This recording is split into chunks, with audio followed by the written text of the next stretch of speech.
I pledge allegiance to the flag of the United States of America and to the republic for which it stands, one nation, under God, indivisible, with liberty and justice for all. Thank you very much, and welcome. Okay, we have the approval of the agenda. There is one change that we're going to add. We're going to add in new business instead, right after A, we'll have Jennifer Berea from the Economic Development Council of Mason County. Other than that, is there any other changes or additions? We added a voucher. Oh, okay, and we added a voucher, and that would be? It should be under action items, action item B. Action item B. B. Is that listed in the new one? Yes. Okay, great. Okay, do I hear a motion? I'll make a motion to approve the agenda. Second? I'll second. All in favor, say aye. Aye. Aye, so moved. Thank you very much. Public comment, if you would, please limit your comments to 3 minutes. Who would like to go first? Welcome.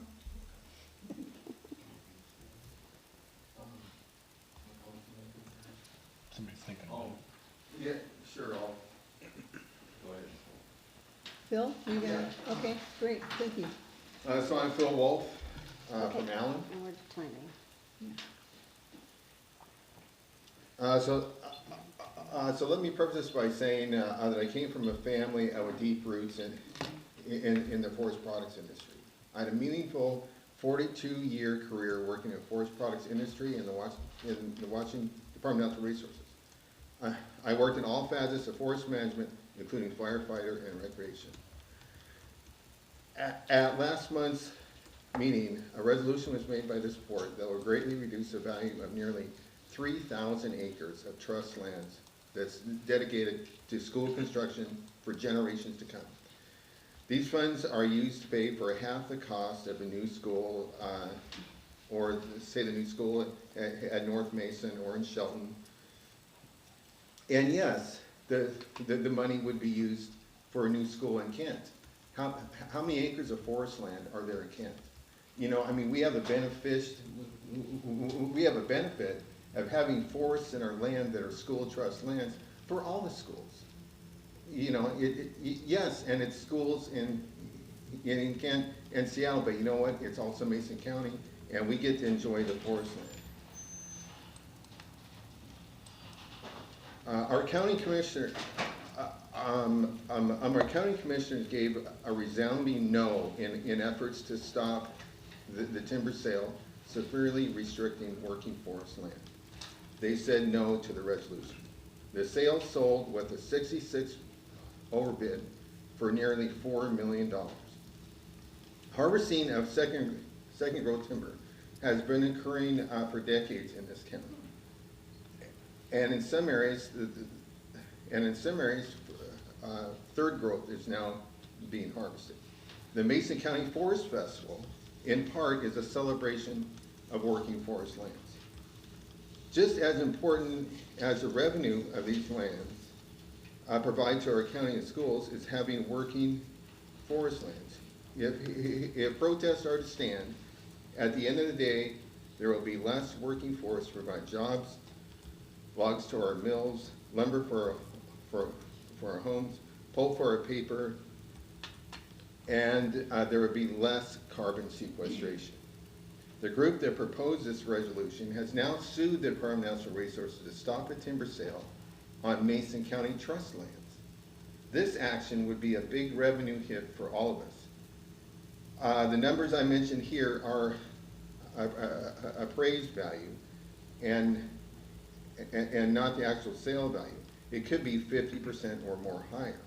But using the appraised value numbers, for example, North Mason schools will receive $307,000, nearly $90,000 to North Mason Fire, $15,000 to the Port of Allyn.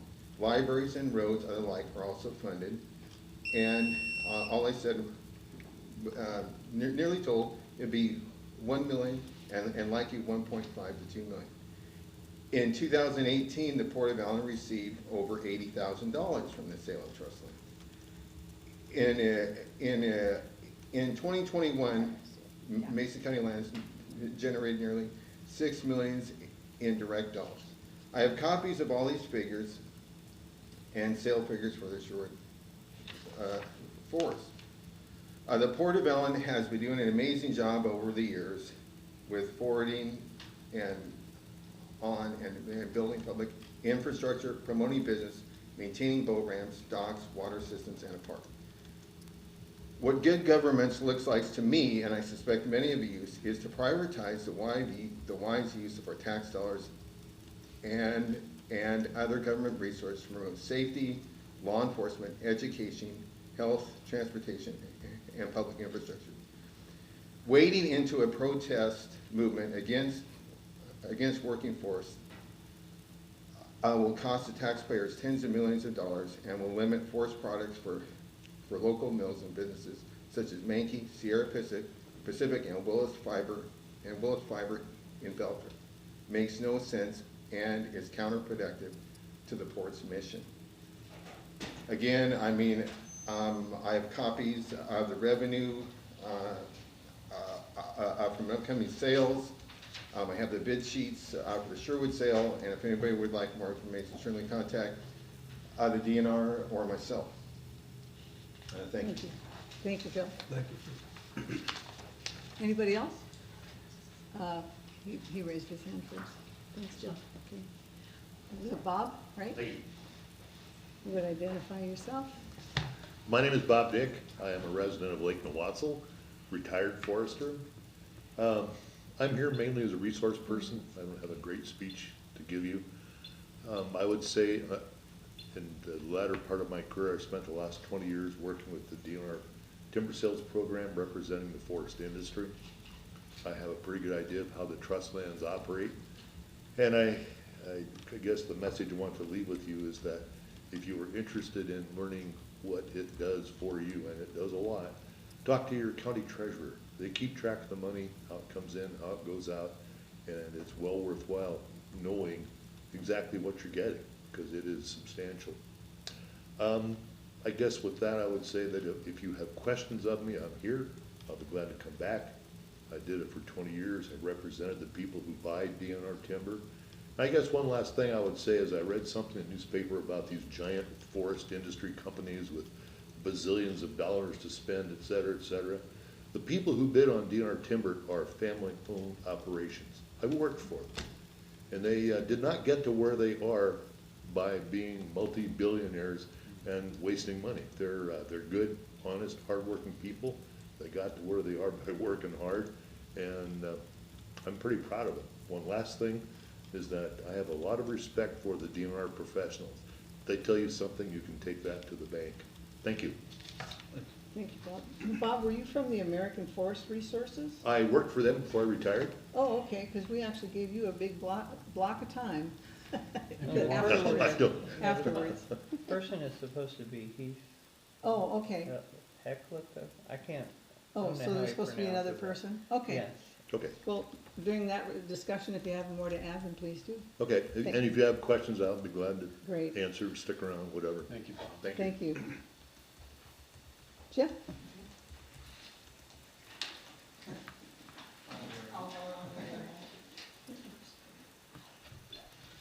Jeff Carey, Belfair, Washington. I've got three things. One is, and I'll make them quick, I do support the timber sale because that's been harvesting, for eons, basically, for the last 130 years. So if they only say there's trees that are 100 years old, they've probably got three cut. This would be the third cutting almost, because almost every 60 years they've been cutting. So, so I'm in support of it. Also, as a taxpayer and just a citizen of this community, it troubles me that when anything comes before any board, whether it's the port, county, and you guys make a decision in one meeting. It's, I remember you and I with Bonnie, many times with Bonnie Knight, said, okay, comes to the meeting, you discuss it, and the next meeting you make the decision. So there's some time for people to comment and some, cooler heads maybe to prevail. So I would appreciate that done, going forward, because the way it came across when I watched the video, is it seemed like your public comment got hijacked by a special interest group. And that's not good for the citizens of the Sport District. And I'll leave it at that. On the, you have a new business, and I don't know if you're gonna have public comment at that point, but on the EV charging stations, which Larry and I have gone around and around for a few times, there's an interesting article presentation, video clip from Bloomberg about charging stations in the Bay Area, San Francisco. And they're discovering that unless it's a Tesla-centric system, they're having a lot of failures. Everything from plugs to screens to how the funds transfer to getting hung up, all different number of ways you can get hung up. And so there's plenty of things to do, and the port doesn't need another opportunity. It takes time. And, you know, we'd never say anything about, or let me put it differently. True, 100 and some years have gone by, but ports were never involved in selling gasoline or oil products to begin with when cars first came on the scene. I think you just need to let the private sector work that through and not get too embedded with that whole charging approach. Let it work its way through because it's in its infancy. So I appreciate you doing that. Last but not least, my favorite, or one of my favorites, many favorites, Sweetwater Park. I'm for a park. I'm for Sweetwater Park. But every time I look at the RCW, I just don't see how the port can get involved. I mean, if you ask the question, it says, what is it necessary, is the park necessary to utilize boat landings? No. Is it necessary to utilize local harbors? No. To utilize wharfs and piers? No. To utilize air, land, water, passenger transfer terminals? No. Is it necessary to utilize waterways? No. Then they give a catch-all, utilize other port facilities, and the answer is no. Well, if you're getting no on each one of those levels, I mean, test it, try me, I'm happy to debate it and discuss it. But if you're getting no, then port should really seriously think about whether you get involved with the Sweetwater Park, at least under the guise that we're doing currently. So, I'll leave it at that. Thank My you. 3 minutes are up, so, thank you. Yes. I forgot your name. Yes, it is. Allyn Finley from Allyn here. Yes, thank My you. wife Gina. We are back on the dock again with our boat, and obviously the power is an issue. I'm just I know Larry's got some notes in his follow up on that. It looks to me like there's only one pedestal that's broken, but maybe I'm totally wrong about that. No, you are. Oh, okay, very well. Just from looks, I mean, one's totally demolished, and it looks like it was more than seals. We're gonna, before it's over, we're gonna end up replacing all of them. You are gonna try to update them and everything. Okay, good. Well, just hoping in the meantime to get some kind of power down there since we're parked there for the summer. We were charged for power for the first month, so if you can work out kind of something to where we don't get charged in the second month, get a rebate from the first month. That's all we're just hoping to get things moving along so we can enjoy the dock like we always do, Great. and along with the other boaters that are coming along as well. We'll do right by you. Thank you. You guys are awesome. Thank you. Thank you. Anybody else? I'll stab at it today. Okay, Travis? Yeah, okay. So as for the timber sale, I heard some very good points tonight. And I was pretty caught up in the whole scenario when they came in and made their presentation last month. I think maybe part of the issue is that these lines were drawn. I don't know when these lines were drawn, but I'm sure that these lines were drawn where this sector is well before all the residential encroachment up in the Lakeland Village area and up into the Sherwood Creek area. So now there's a lot of people that are living right up against the line. And I think that's where it really starts to hit home. I live pretty close to the line, essentially. It's on the other side of the highway from me. But they probably need to find some sort of compromise where that they can still cut land that isn't literally taken away, right outside your home anymore. Because, I mean, I've seen lots of well-managed forests that I can't see. And once you can see it, that's when it really starts to, you know, make people really riled up. EV charging stations, I own an EV. I love having it. I actually prefer driving an electric car versus a gas car now that I've owned one for over a year. And Jeff is right on that aspect, that there are a lot of buggy chargers out there. And if you can approach and find Tesla willing to put in a station in your area, it is going to be the best in the end, because they are converting all theirs to be able to handle all EVs, Yeah. their software. But the only other one that I found with any kind of suitable consistency is the Electrify America people. And otherwise, yeah, they can have issues. And really, if you don't put something more than, if you just put a little level 2 charger down there, it's not worth it for anyone. No. You gotta pay too much for how much you get out of it. It's gotta be something that you can fast supercharge, or it's not gonna be a destination for anyone. So, I think that's what I got. Okay. Thank you, Travis. That's great. Anybody else? No? Okay, moving along. Next is our consent agenda items, and it is the approval of the regular meeting minutes of May 1st. Do I hear a motion to approve? I'll make a motion to approve the regular meeting minutes of May 1st, 2003. Do I hear a second? I'll second that motion. Okay, all in favor signify by saying aye. Aye. Aye, so moved. Action items, who'd like to make a motion in regard to those? Go for it. Action item A, payment of general fund vouchers 2306-02001 to 2306-02030 for $23,633.35.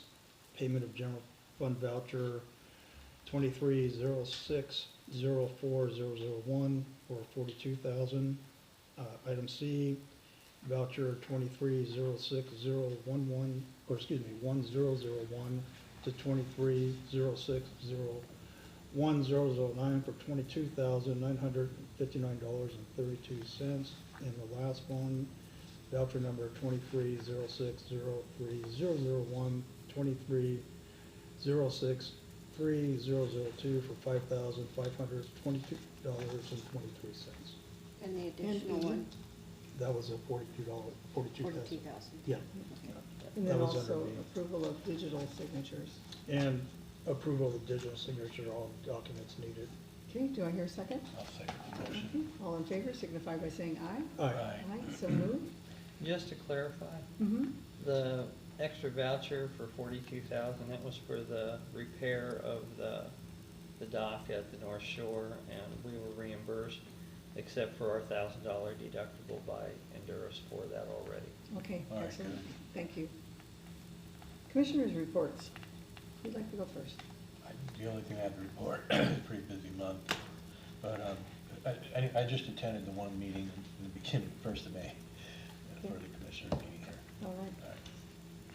I attended the general meeting, PR, TPO, and then working on the BATS program, which is a broadband action team. We've been having meetings at least 3 to 4 times a week.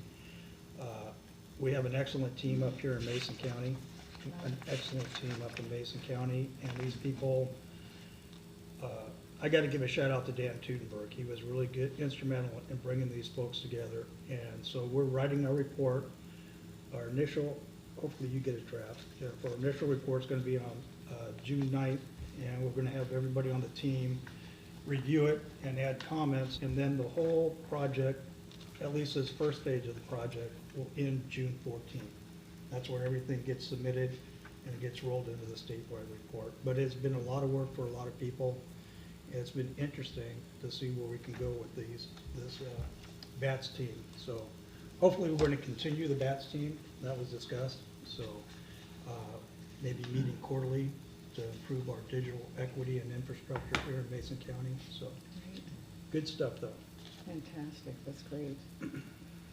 Okay, I attended, of course, the May 1st meeting, May 11th, our Economic Development Council. Thank you, Jennifer, for being here, because I'm going to segue into yours stuff. I'm going to have you report on it. Went to the Washington Public Ports Association spring meeting. Couple of the items that were really important, we went to the Public Works contracting. It was really informative. There's some new laws and rules in regard to following the legislative bills that were passed. One was Bill 5088 regarding contractor licensing and registration. So plumbing, you now have to have a license for sure for any public works projects. Bill 1050, there's an apprentice program that's being initiated, and Bill 5268, that's a modifying of the small works roster to be more equitable.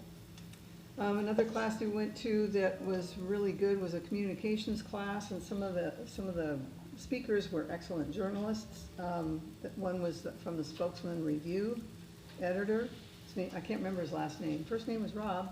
And the owner of the editor of online Washington Observer, Paul Query. That was really, really informative. I'm on the executive nominating committee, and they're seeking an applicant for filling the vacancy of the treasury position, which we're going to have a meeting, I think, tomorrow.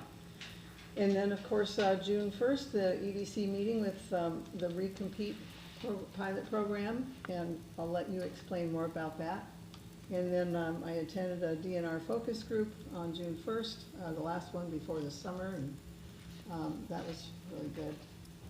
So that's pretty much it for me. And so next is Security Officers Report. Travis, I'm back. welcome. Well, been a pretty good month, really. We removed a paddle boat from the North Shore that had been lingering for 3 months because nobody wanted to claim it. I've got pictures of it showing up with a boat that is now anchored offshore, but when we contacted everybody out there, everybody says, no, that's not ours. No numbers on it or anything. So it's hanging over there in case anyone wants to come and claim it. Okay. So the park is getting much busier at night. So just about every night asking people to leave, but nobody's being, difficult about the situation. Great. So no problems there. We also had our first Saturday or Friday of shrimp season, Yes. and that went very well according to Dawn. Dawn gave me a report. I wasn't able to make it down there for that morning. Great. So everybody paid. Got a couple of boats that have showed up in the last week that I've got documentation that have not paid. So that's stuff that will be addressed in the office, but it seems like it's always a chase for us sometimes with some of the community that wants to take freedoms with our dock. Yes. So, have you got any questions for me? No, sounds good. Okay. Thank you. Thanks, Joe. I will have to take my leave. My wife is without a gallbladder now, so Uh-oh. I need to go take care of her. Oh, yeah, oh my goodness. It's for the best. Thank you, Travis. Thank you. Okay, Executive Director's Report, Larry. All right, financial issues. Revenues are performing as expected. However, the sea lion problem kept us from accepting bookings for moorage, which is going to reduce our projected annual revenue significantly. We did have a good number of bookings for shrimp season, but not enough to make up the difference. Meanwhile, gazebo reservations are on a par with last year, or with past years. Water system issues. The final location of the new well and booster pump is the main issue holding this project up at this point. Our primary goal at this juncture is to use the grant money to acquire a Jeff Carey system, including the well and the lots comprising the sanitary area around it. As part of the process, Jeff will construct the booster pump system prior to closing because he isn't bound by prevailing wage requirements as we are and can do it a lot cheaper. Putting the booster pump on the same site as the well makes great sense, and if we ever need to drill a second well, that site will also work for that, with all the main engineering already completed. Jeff's well is capable of handling all our needs for now and according to our engineers, a number of years into the future. We're working to get Ecology to sign off on this, but getting any movement out of them has been like pulling teeth. But we did have a very productive meeting this afternoon with Ecology and our consultants, and I believe we took a big step forward today. The next step will be for Jeff to have a cultural resources survey completed on the property before we close, and we can move forward with a purchase and sale agreement. I've talked to Commerce, and they're on board with this, so our goal is to wrap this up by Labor Day, if not sooner. And I stated that to our consultants today, and they felt it was doable. Allyn Pier Replacement Project. We were awarded $515,000 in the capital budget for this project. Our options are to replace the entire pier with a complete new structure, or to leave the existing pilings, which will effectively get the creosote out of the water as well as stop the deterioration of the pilings.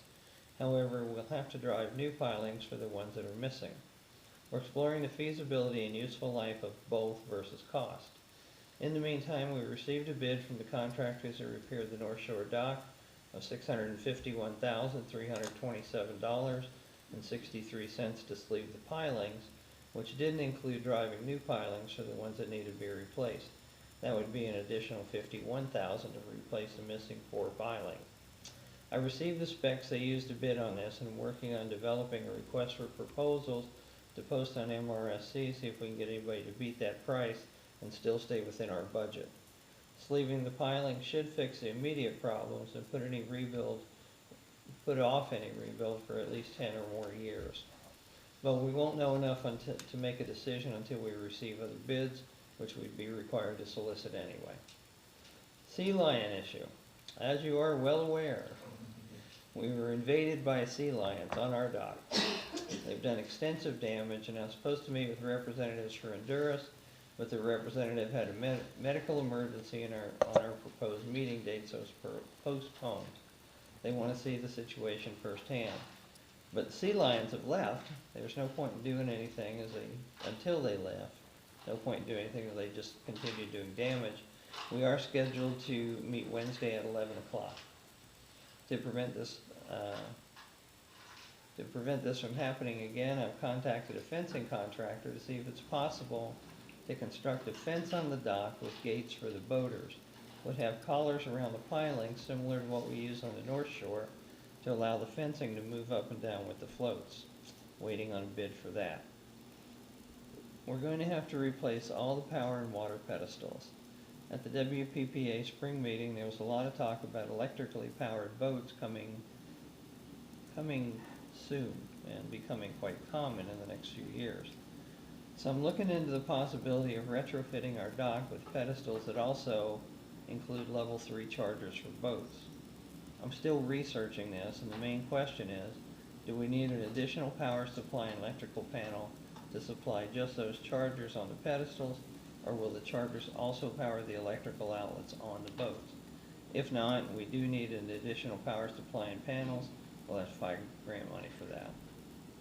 Security camera issues. We've refiled, and our court date is set for Wednesday at 1 o'clock. Sidewalk issue. Sidewalk along the waterfront has developed cracks in several places and is sunken, leaving a gap between the surfaces. Our options are to demolish it and re-pour the sections where it is sunk, or to have the existing surfaces jacked up and realigned with the cracks patched with epoxy. That's the least expensive solution and one I recommend we do. We did have someone trip on the crack and get hurt, although they aren't looking for compensation. But it's a ticking time bomb if we don't fix it ASAP. Cost to be somewhere around $4,000. I left a message for the contractor that bid it, a company called Slabjack, and told them we'd like to get moving as quick as we can. Update to the mobile device policy. Question's been raised by Mr. Van Buskirk about our compliance with our mobile device policy, specifically the use of text messaging. I've written an update to the policy, which was originally adopted in 2016, that addresses that issue. Run it by Frank Schmelik, and he says it's fine for now, but suggested we have the entire policy rewritten by an attorney. Meeting minutes updates. Last month, Mr. Van Buskirk sent you all an email chastising me for not getting the meeting minutes corrections he has asked for updated on the website. We've asked him for a list of the meeting minutes he considers problematic, and what specifically needs to be corrected. While we have corrected some previous minutes, we've asked him to provide a complete list of those he considers a problem and exactly what needs to be corrected. As of today, over a month later, he's failed to provide those. However, we are not required by state law to post meeting minutes on our website. Also, we've contacted the state auditor's office asking both what our responsibility is for these corrections and if the fact that recordings where these corrections are noted and approved by the board are posted on our website, if that is sufficient. I spoke with the state auditor's office and they said that by asking Mr. Van Buskirk for a specific list of these changes, that we have done our required due diligence and it's up to him to provide us with a specific list of the changes to be made. As for the question about the recordings, if there's sufficient records or not, they're having someone research that and will provide us with an answer via email. I have one addition to that. In one of his emails to me, there's a list of just dates, not what to change or anything, but I do have a list of some dates. So I can look that up and forward it to you. Okay. Kayak Park. We've received some communication or grants available for electric vehicle charging stations, and I followed up with Sarah Black on this. She sent me some information on what she considers the best ones to apply for. This could be a good venue for this, as we have picnic tables and a restroom facility, which could make it attractive for users. Plus, it could create a new revenue stream for the port. I've asked RCO if we could convert the park to this use. They sent me some forms and an entire list of things we needed to do to get permission for this. I followed up and am preparing the proposal documents, which I will submit this week. Old business, Oyster House. Contacted our engineer and asked him to draw plans for what we need to do to relocate the building and cantilever it over the water. They've submitted a proposal for this, which is in your meeting packets. Since this exceeds my spending authority, I need you all to approve it if you want to move forward. This will require a change in scope for the grants. I've already sent our grant manager the paperwork for this. Representative Griffey has said he will help us if we need him to run interfere with commerce on this. Sweetwater Park. The proposal to create a disc golf course on the Sweetwater Park property has taken a small step forward. I spoke with Barry Fisher from the Disc Golf Association, told him we need a written plan for mitigating the danger trees as well as how they would manage the property. Said he'll have something for you all to consider. It was supposed to be at this meeting, but it will not. The Salmon Center, which owns a portion of the proposed site, is also on board with this. The Salmon Center has hired a firm to do the majority of the remaining cleanup, but the work was postponed after Mr. Van Buskirk raised issues about the Salmon Center needing some permits. Turns out the permits are not needed. Cleanup will be rescheduled. There will be another round after this one, which should be the final cleanup of anything that's left, although no date has been set at this time. Mandy Harlow from Salmon Center is coordinating it. In the meantime, the entire property remains closed to the public and the trail cameras continue to be monitored. Kitsap All Ports meeting, next one is set for July 31st at the Port of Brownsville, and will be the annual potluck. You all are invited. So that's my report. I'm happy to answer any questions. Are you finding anything on the trail cameras? Deer? Okay, that's good. Yeah, we've looked at them twice, and this deer. Is Keith Hakila, is that how you pronounce that? From the American Forest Resources Council? Is he trying to zoom, is he gonna zoom in or anything? He called me, asked for time. I said I'd schedule it, and I sent him an email, said I'd put him first on the agenda so he didn't have to sit through the rest of the meeting. Okay, but he's not here, so, okay. Jennifer, go ahead and introduce yourself to everybody. Most everybody knows you, but. Hello, everyone. I am Jennifer Berry. I'm the Executive Director for the Economic Development Council here in Mason County. Commissioner Scott sits on my board, and after our board meeting at this last month, offered the opportunity to come up and talk with you guys about the work that we're doing, some future work that we would like to have your partnership with, and invite you out to our annual event too. So I appreciate this opportunity. Thank you very much for setting it up. If you haven't seen it, we do have a new marketing and communications person in our office. Tiana Dunbar has started. We're giving her a 90-day review here coming up pretty soon. So she is gung-ho about marketing. I don't know how well you guys understand the numbers or the analytics behind it. I had to have her explain it to me, some of them. So our two best tools that we have for outreach to the community are Facebook and Instagram. We do print marketing, we do one-on-one outreach, we do word of mouth, all of that. But the two best tools that we have are Facebook and Instagram. We have over 25,000 followers on those, and we have an extremely high engagement rate of over 30%. To give you a comparison, a good engagement rate on Facebook is 1 to 2%, and on Instagram it's 1 to 5%. She has worked diligently on increasing the numbers of posts we have, on really showcasing Mason County everywhere. About half of our posts are Mason County wide. Of that, a remaining half, 20% of those are focused on the Belfair Allyn area. We do business spotlights. She just did a business bingo for a small business week. We had 2 winners that came out of that, and it highlighted multiple businesses from all over Mason County. Extremely good engagement. It's interesting when you look at the engagement numbers breakdown. We have better engagement from the Belfair Allyn community than we do even from Shelton. Our Belfair Allyn community is about 18%.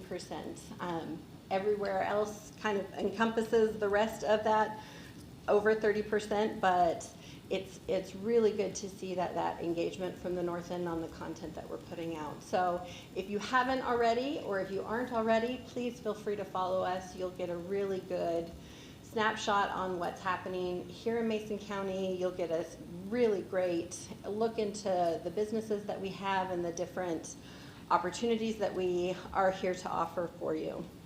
And if you haven't met her yet, Karin Leaf is our business outreach manager. She handles our retention and expansion efforts.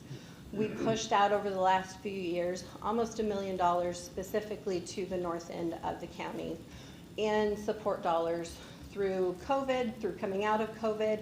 Our last grant that we just pushed out was for disaster relief. The funding stemmed from the king tides, but it was any type of disaster really, and we had businesses that were engaged with that. We had 4 awards, and one of those was in the north end of the county. We annually visit at least 50 businesses in the Belfair Allyn area. Those rotate each year.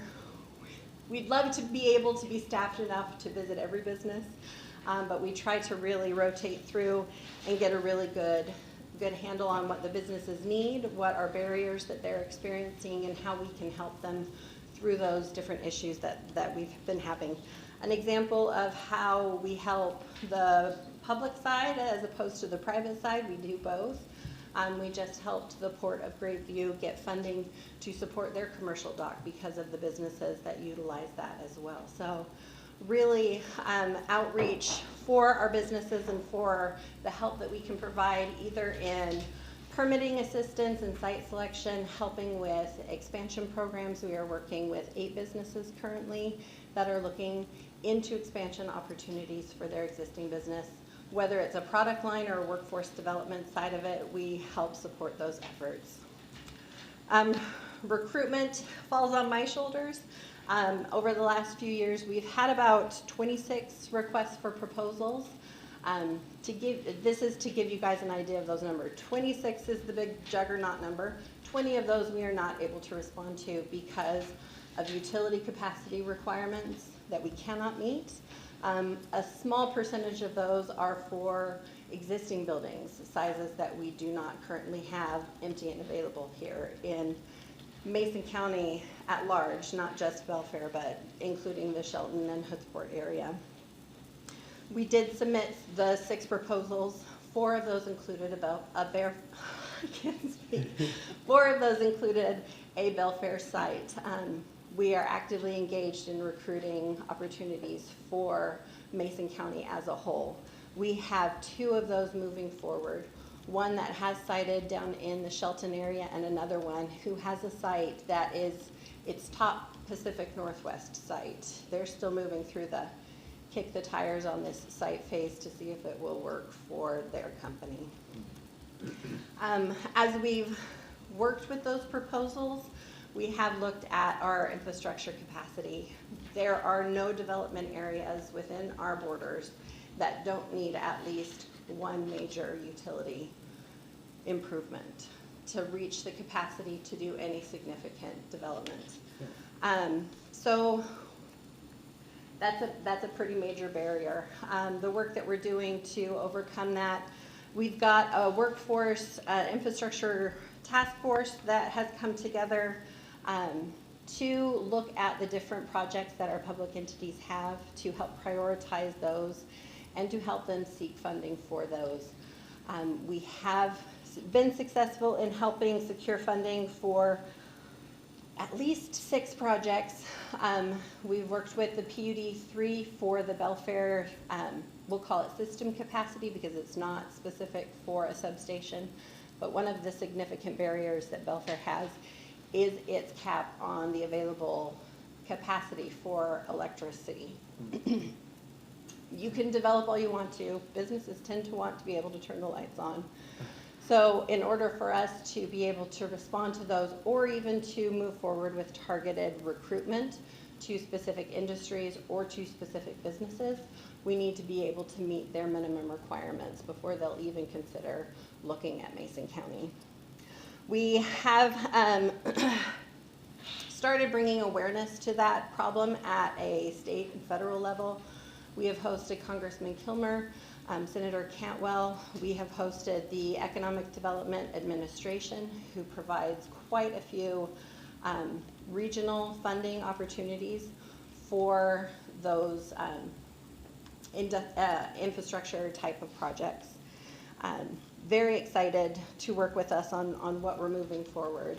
We have, over this last year, increased our legislative efforts. We've helped the county continue to secure their .09 fund. That was up to be, it was set to be a sunsetted program, but we are a county that utilizes those dollars toward economic development and economic development projects. They have extended this, the legislature did approve extending that into 2054, I believe, is the next date to review that. So very excited about that. As Commissioner Jackson spoke about, I am also part of the Broadband Action Team. Fiber is becoming one of the top 5 questions that our recruitment efforts have to enter the data to say, yes, we've got the network, we've got the secure network, and we have the redundancy within that network to support your business. The 2 things that I really wanted to make sure that you knew, and I'm sure Larry's mentioned it, I'm sure Commissioner Scott has talked to you about it, we are doing work toward an application for the Recompete pilot program. If you haven't heard about that, it is a federally approved program that came out of the CHIPS Act. It's part of, you would have seen the funding opportunity for the tech hubs that just came out. It's within that same act that approved both of these. Recompete is interesting to us because it is specific to distressed rural communities. And it's them saying, what do you need in order for you to be able to grow? It gives us the opportunity to be able to assess our needs, to build our application, to build what it is that we see as what's stopping us from the development that we see moving forward. It has 3 big buckets: workforce development, business development, and infrastructure. So we tick the box on all 3 of those. So as Commissioner Scott mentioned, we had our kickoff event on the 1st. It was a Zoom. We have our consultants lined up. We have a grant writer ready to go. We have not received from EDA, who is housing that program. It's a program that they've never had before and are building up from the ground up. So while we can infer on what they will require based on other experiences with applications that we have with that, We have not received the funding opportunity yet. So the work that we're doing now is bringing together those potential partners, those potential projects, and how can we look at that funding opportunity toward the growth of Mason County. They have divided it into a two-part program. So the first funding opportunity will be an application for planning, and then the next one will be the application for the bigger pot of money. So pay attention for when those opportunities come out. It is going to be a pretty significant lift, but it will be also a significant funding investment into our area. And last but not least, because I don't know how much time I have, we are reconstituting the Economic Development District with Pacific, and Grays Harbor is our historical economic development district. That will allow us to go after even more funding opportunities, but we have to have that designation in place first. So the timeline for that is we are submitting our comprehensive economic development strategy. There's too many acronyms everywhere. Report that is required to get that designation. We're submitting that in August for hopeful approval by September. That will coincide with the application, which it will be required on for the Recompete Act to then submit for that first pot of money. So I'm happy to answer any questions, give any clarification if you guys have it, but I would love to continue to see your support for our organization and the work that we are doing moving forward. Thank you, Jennifer. Yeah. Yeah, Jennifer, what can we do on the recompete as a local government? Do we offer a letter of support at some phase during this, or? Absolutely, a letter of support would be great. If you have infrastructure projects or potential workforce or business development projects, we will be sending out essentially kind of like a pre-form for you guys to fill out to say, this is what our project looks like, here's where we are in the development of that, here's how much this project would, so we can figure out where it could fit in and where it could be funded from. Perfect, thank you. Does the broadband, does that fall into that category too, for infrastructure? For infrastructure, yes. There's quite a few broadband dollars out right now. So I'm kind of leaning heavily on those infrastructure providers to say whether or not they need to put that in there. From what I've been hearing, it's been really more focused on, as a community countywide, we need at least 4 substations moving forward. Those take about 3 years to build, and they're about $10 to $15 million. So you can imagine that they're a big stopping point if you don't have it currently in place. So we're looking more toward the harder to implement, potentially development stopping. Fiber can be pretty quick to go in the ground. That was a fabulous report, Jennifer. Oh. What was the connection with Grays Harbor again, real quick? For our economic development district, it's the federal designation essentially for any district that is working on economic development. It allows us to access those federal dollars instead of just the state dollars. Because it's regional? It's regional, Okay, exactly. I see what you're saying. Mhm. Wonderful, thank you. Thanks You're for welcome. explaining that. You know, I just could not ever explain that, so thank you. I'm happy to come up and do any updates anytime you'd like. Yeah, Great, no. thank you for taking the time to come up here, I really appreciate that Sure. very much. Thank you. Thank you, Very guys. much. Yep. Thank you. Is there some Good to besides- see you. Do you want to say anything? And I apologize, Joe Schmidt is the chair of our organization, so he came up as well. Thank you for- So if you've got any questions, please feel free to grab us. As always, yeah, Okay. that's all, just here to support Jennifer Yeah, and. thank you. That's great. So, yeah, Appreciate so that. anything you need for her. Thank you. Definitely a partner in Recompete. Yeah. Not just a letter of support. You're not getting off that. You guys definitely have some projects and, yeah, there'll be some opportunities ahead. Great. Yeah, and the opportunity job. to thank you, Commissioner Scott, for your involvement with EDC and our supporting, from our board, supporting all that. Good deal. Okay, that's wonderful. Well, thank you. You're off the hook now. Okay, next is for our design for the new foundation for the placement of the Oyster House. I included the contract for it in your meeting packet. Yeah. It's about 13 pages, I Yeah. think. Yeah, I copied it here. Okay. But anyway, it's for the design of the footers and everything, and the seawall and everything else that's gonna be needed to set the building on top of it. Okay, And it could run as high as $50,000 before they're done, but, you know, it's billed per right now it's at, hour. yeah, right now it's at 20, almost 25,000. Okay. Right. Okay. So, I've had a chance to look through it. Gentlemen, did you have a chance to look through any of this? And, No. okay. Yeah, I went through it, right before the meeting. Here. When do we Well, need I've to got make a copies decision? Okay. Let's look at it. Sooner the better. Okay. Do you need a decision? Oh, I'm sorry. No, I'm Well, we sorry, can't I'm move just- forward until you approve it, because, Okay. like I said, it exceeds my spending authority. Okay. Otherwise, I would have approved it. Well, It was explained to me prior to the meeting at one point, so I understand it from that aspect of it. I just haven't read through the entire thing. okay. Are you guys okay with it? Do you want to move We've- forward, or?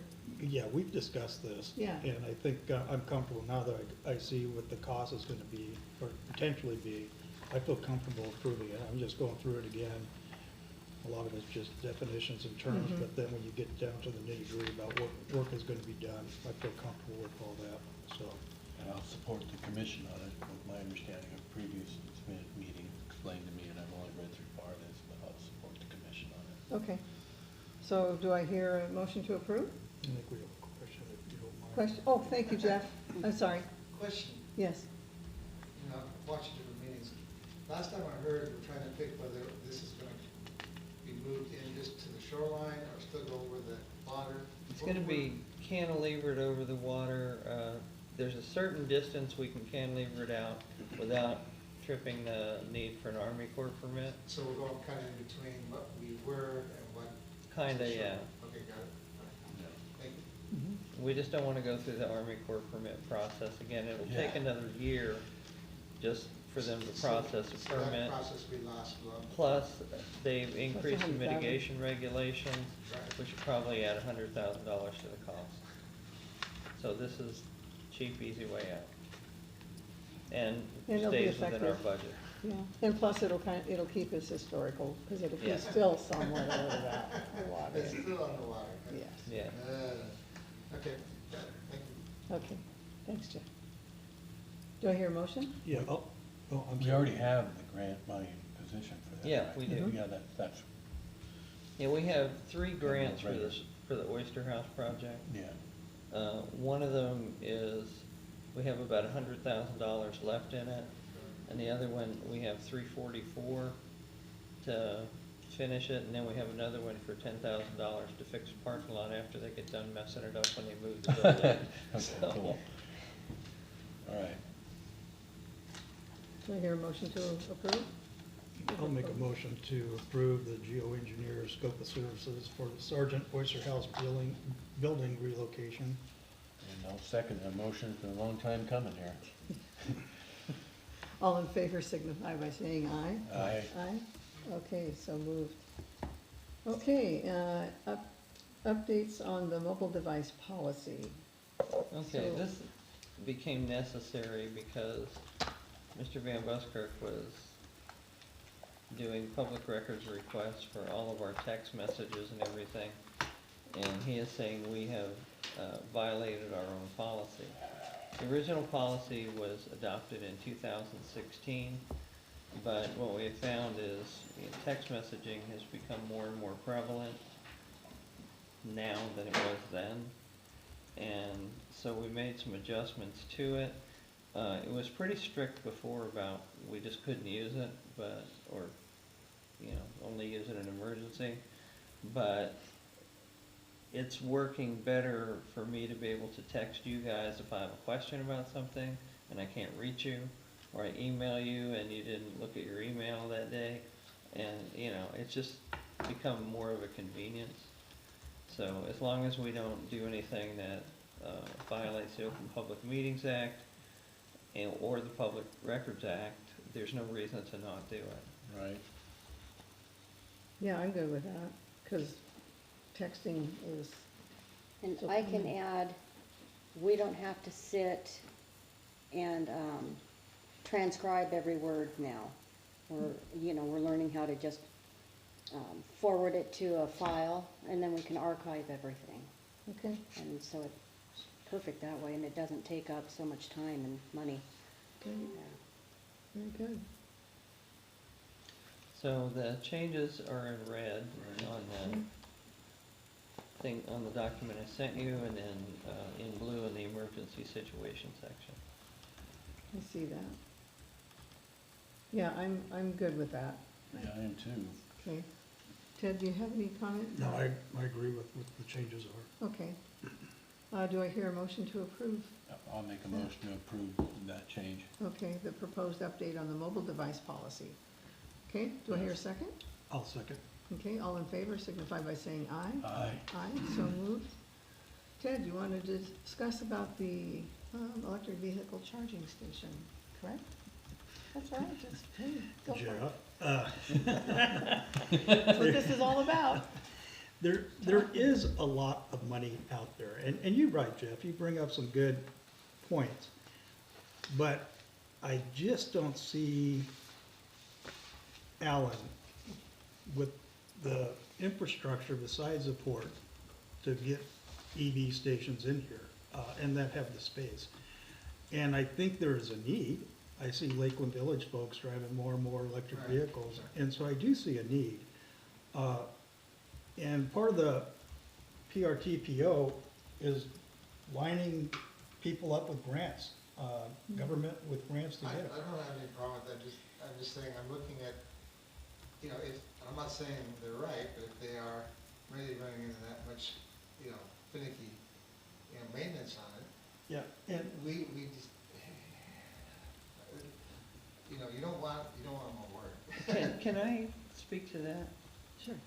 The way that I would envision this would be that we would contract with somebody like Electrify America or the Blink Network or Tesla or somebody else.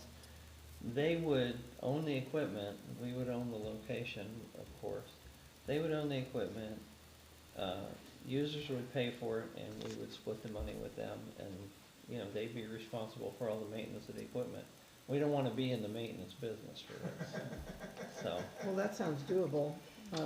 And whether you like it or you don't, somebody like myself that's a car enthusiast definitely doesn't, but electric cars are coming, whether we like it or we don't. General Motors just today announced they're gonna spend $1.4 billion to build a battery facility in Flint, Michigan. Wow, Flint. And Ford's doing the same thing, not in Flint, but somewhere else. I think I want to say South Carolina. But electric cars, 2 years ago, were 3% of sales, of, total new vehicle sales. Right now, they're about 14% in 2 years. The only charging stations in Mason, not in Mason County, but in North Mason, there's 2 level 2 chargers, Blink charging units at the Log House. Log Plaza. Those are there. There are no others in North Mason I'm aware Sure, of. I've never seen any. Safeway is there? Those are the good Oh, ones. do they have one? Yeah. Okay. What did you say, they're the good ones? Yeah, that's the only one that Travis will use. And that's the American, or Electrify America Electrify brand? America. Okay. And, my experience, driving electric cars, for test driving them, Electrify America isn't the most dependable use. There's an Electrify America station in Port Orchard, and the times that I've had to use it have been problematic. It's about 50% successful. You still have to pay for that as well? Yeah, you have still have to pay for it? Yeah, because, in my situation, the manufacturers want us to have the full EV experience. Nothing like being down. Yeah, now Ford has an account with them, so when you plug a Ford in, it knows it's Ford, and we don't get charged for it. But Kia and Hyundai, you definitely get charged for it. So, you know, it's coming, whether we like it or we don't, it's coming. And I think if we have an opportunity to take advantage of it and turn it into a revenue stream, we should. Well, like Ted said with PRTPO, I know that there's been lots of money out there for that. Yeah, there's a ton of money You out know, there.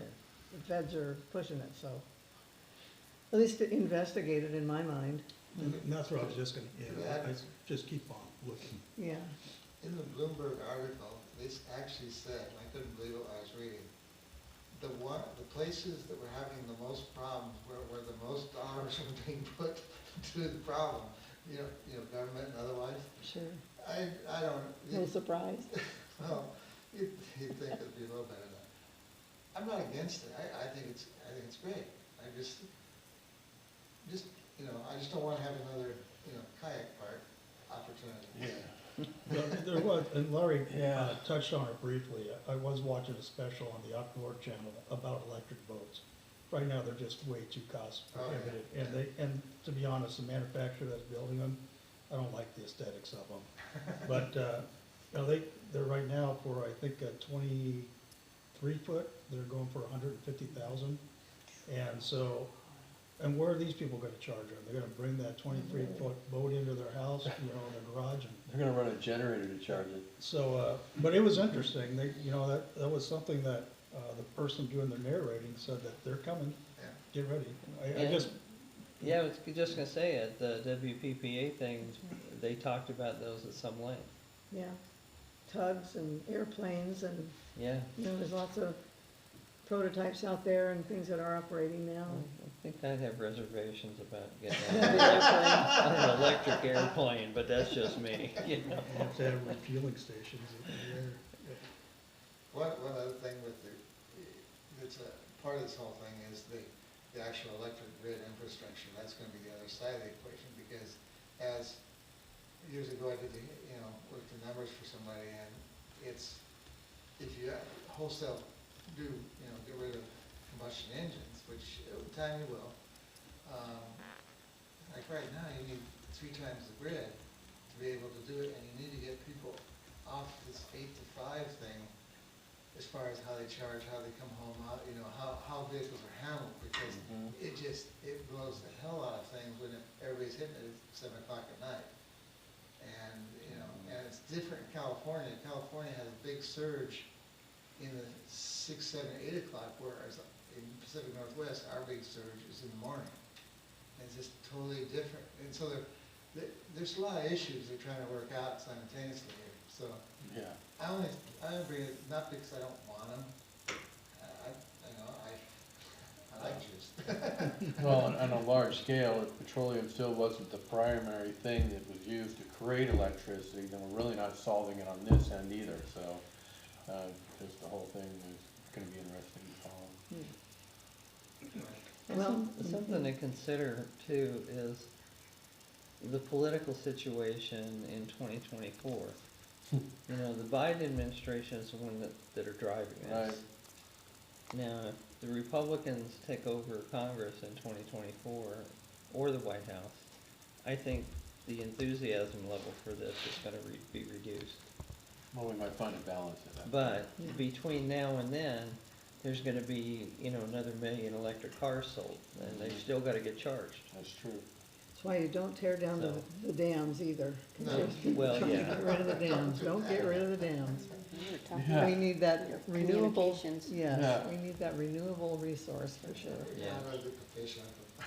Well, they do, actually, it's been phenomenal at the Washington Public Ports, Great there were speaker. people who've been monitoring or taking care of the fish, and they've been quite elaborate how they've increased it. And Oh, they yeah. found out that it was the critters that were eating them, like the otters and stuff like that. Sea lions. Sea lions too. Yeah. But they've done a fantastic job, and the dams help get cargo, and cargo off the roads. So, Irrigation for all the farming. yeah, absolutely, yeah, The Army Corps of Engineers did a phenomenal presentation at Yeah. that one meeting. they did. Okay, well, anything else for the good of the order? I have a couple of things I'd like to add. Sure, since the go first- ahead. Since the person from the Forest Resource Council, if you wouldn't mind. I'm okay with it, if you guys are okay. Okay. Well, I mean, I was just looking at this map over here of the two state forests, and, Judy, as you well know, Yep. I mean, this is all trust, this is all county trust land. Well, that is the Port of Allyn district. Right, Yeah. but it's also. Yes, part of that But, is, you that's know, right. But it's county, I mean, see, so it actually used to say, on the tax rolls, it would say, instead of state of Washington, it would say Mason County, because it was Mason County's land. Until all the counties said, they went to DNR, hey, you are managing the school land. Why don't you manage these cutover lands that are worthless? Because everybody thought they're worthless, except for warehouses, except for Simpson, except for some other, prosperous companies now, because they had the foresight to grow trees, right? So these lands came into existence, the county trust lands came into existence, because the people that owned them, the logging companies that owned them, didn't think they would grow, they didn't think they were worth anything. So, so they let them go back for the tax. Can you go up there, Phil, so Okay. that they can hear you? Okay. And then the school trust lands, this is where Sherwood is, every section 16 and 36 in a township, so there's 36 sections in a township, right? So every section 16 and 36 was to benefit of the schools. So when, so when states became states, as a benefit to becoming a state instead of a separate country, right? The federal government thought it was important for education, so they granted the lands to the states for that purpose, for that express purpose. Trust lands for that express purpose. Now, some states, they sold their lands to generate revenue to hire teachers to build school buildings. Some states did that. Say Arizona, Utah, some more arid states, they were given more lands to help support the schools. But the state of Washington, they held, we held on to most of our lands. And again, as I mentioned, in the 40s and 50s, after the land was cut over, and the counties really didn't, had this land, they didn't want to do with it, they gave it to DNR to manage. So now that these lands are literally worth millions of dollars worth of timber, now there's groups coming in and saying, no, you can't, no, this is old growth. And I just want to say is, so one of my jobs as a forester was to go out into the second growth stands, determine where the roads are, where the streams are, and where the critical habitat is, right? So I would mark unique trees to leave. So, the older trees, the trees with the snags, the different things. I would hold, for habitat. I have a deep concern now that those trees I left that are in third growth forest will now regulate now it won't be able to be logged. Because because a group such as Climate Justice was coming in and say it's old growth, there's old trees there. So I've now devalued the trust land. And these actions that are being taken by this group, okay, I mean, maybe this, at the end of the day, the Supreme Court of Washington or the Supreme Court of the federal government, will say no. Say no. So these, it's just, it's really, I wish we could have a better discussion. Because when I was so frustrated at that meeting, because there were facts, there were things thrown out there by Climate Justice that appeared to be facts that were not facts. And I had to sit there and listen to this. Now they touted the $70 million, right? So think of this. So they said, well, we can take that the state legislature has taken our tax money and created a fund for 70 million. Well, that's trust land transfer. So the idea with that is that you buy out the trust, right? That then the legislature can buy out the trust. It was never intended, but you would have to, that entire 70 million for the whole state of Washington, that might cover Sherwood Forest, I don't know. Because you would have to value not only the land today, not only the harvest today, but the harvest 60 years from now, and the next harvest 60 years from now. Once you take that land in production, you have to, you have to pay it forward for future rotations, right? Do you know what they're suing them for? I mean, how much? Well, they are suing, so from what I read from what I read in the journal, is they are suing because they didn't believe that the Department of Natural Resources did a thorough enough review. That the Board of Natural Resources did not do a thorough enough review of the timber sale, is from what I understand. But now the state AG, so the DNR has to go hire the Attorney General of Washington that, to now defend itself in this. So it's, it's expensive. I also, and on to carbon sequestration, there's a lot of, correct me if I'm wrong, Dick, but there's a lot of, there's a lot of misconception about this. Trees are solar powered. Trees take sunlight, they take water, and they take minerals. And that's called photosynthesis. And in the process of photosynthesis, it generates sugars and fibers. This is fiber. This is stored carbon. This is stored carbon. If an old tree that's barely hanging on, that can barely get water to the top of that tree, is in the state of decay. It is not growing. It's a steady state. It's a carbon reserve. So it's like having a stacks of lumber out there waiting to burn, essentially, right? So it's not, it is not conducting photosynthesis, essentially. I don't, I believe a 15 or 20-year-old tree is doing, the most amount of oxygen, really, of any tree. They've done some really interesting studies where they actually determine when the highest amount of photosynthesis occurs during the day. So. Okay, Phil, we'll kind of wrap it up if you Well, want. yeah, I will. So I just, our trust lands are a really cool asset that we have. But they are trust lands. They're held in trust for every resident of this county, for every school kid, right? For the for us, okay? And they're not to be taken lightly or squandered or just kicked to the curb, okay? So, and again, I have copies of everything. And I also want, okay, kind of to follow on what Bob said. So, yeah, so let's go through the qualified bidders for the Sherwood sale.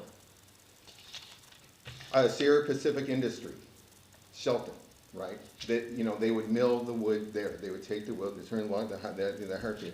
Mankey Timber Company, that's pretty local, right? I think we all, I knew Verge Mankey. Western Timber. I know that, I worked with that person. He's a logger in Port Orchard.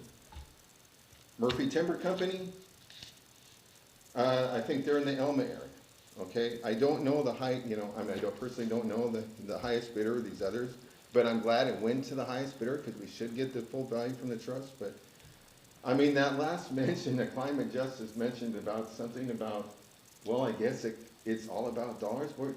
I'm sorry, Virginia, it is kind of about dollars. It is, dollars are part of it. Dollars are part of a working force. It's part of the way we live in America. Capitalism is part of it. Okay. Anyway, thank you. Thanks, Bill. Okay, anybody else? Think we're done? Move to adjourn? I have two comments. Okay. One, I want to touch on something, Jeff, you said earlier about, I can only speak to myself up here, so you're right. I think not rushing something without hearing both sides of the argument is something that I learned from that meeting. I did have some discussion with some people in this community who were not happy with me, and I said I should have listened, and to both sides. And I'm gonna learn from that. And so, on something as important as this, it's important to get all the information. So, but I'm gonna leave that at that. The other good of order, I attended the memorial service down here, and it was very well attended. One of the best I've seen since the years I've lived up here. But I got done getting one compliment, is that the park looked beautiful. And I want to thank Don, Travis, Larry, and Leanne. Yeah, thank you. It was well done, very well done. So I just want to say thank you to you both, and I'll thank Don when I see him again. I did see him later that afternoon when we were all wrapped up. But it was a nice event, very nice event, so. Thank you. Yeah, like I said in the meeting, we've never done that in one meeting, so that was quite unusual, and, you know, I've been raised with clear cut, so it is what it is. But I have to say, I know that Department of Natural Resource has a mandate to harvest. And that's fine, people want to change the laws, you know, go more power Right. to you, but not, you know, sidecut it, not hijack it in the process. But thank you. Okay, anything else? No. All right. We're adjourned. Thank you. Could I offer one thought? Has nothing to do with trees. Okay. I want to say as a veteran, I really appreciate when you do the pledge of allegiance. Yeah. And you know what's going on in this country today, it's nice to see somebody who still believes in the flag. Thank you. Amen. Yes, you're welcome, absolutely. Thank you, folks, appreciate it.